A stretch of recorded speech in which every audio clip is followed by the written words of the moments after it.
SMTP email servers, PHP BTB. The course material for PHP BTB is going on the premise that there are two choices for me. One is to use the mail function and PHP, which uses sendmail, and the other choice is to use PHP mailer and an SMTP server. What the author of the course does not know is that there is a third choice which is available to me.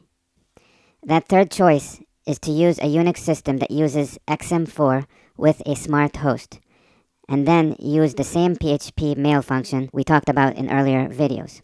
As a matter of fact, that is the ideal choice for my Liquid Web production environment, although right now I'm working in my development environment. There's a video in the playlist about that, which is, in other words, about sending email in my production environment. So, for the rest of this video, I'll focus on the topic of SMTP alone as much as possible. In the old days, the mail function in PHP would use the MTA, which is the mail transfer agent application installed on the machine, to simply push the sent emails to the nearest SMTP server. However, as email providers like AOL, Yahoo, and Google started to block email which was sent in this manner, there became a new approach to sending email.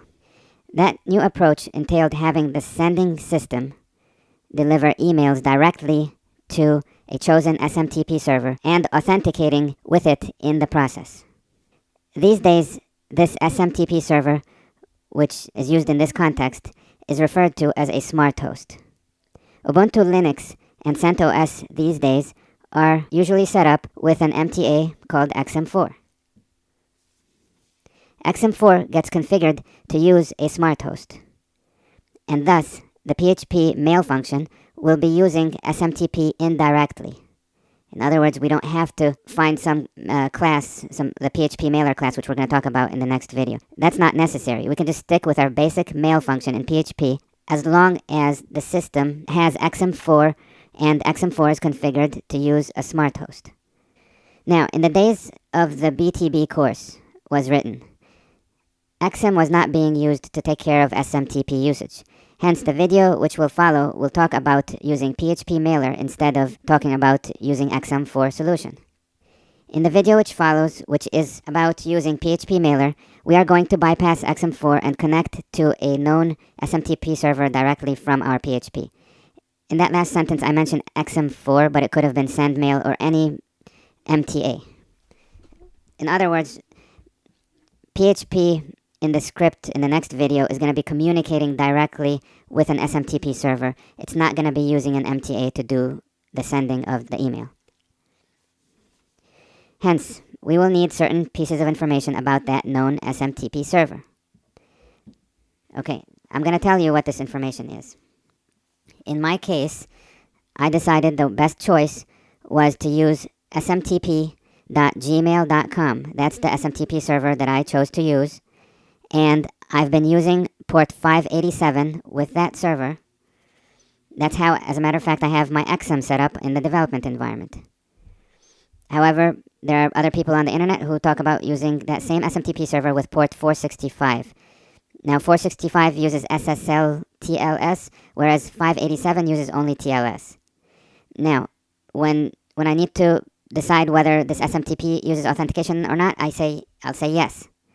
And the account that I will use for authenticating with this server, this SMTP server, is, I won't mention it here, but it's the account that I have for Google Apps for Work.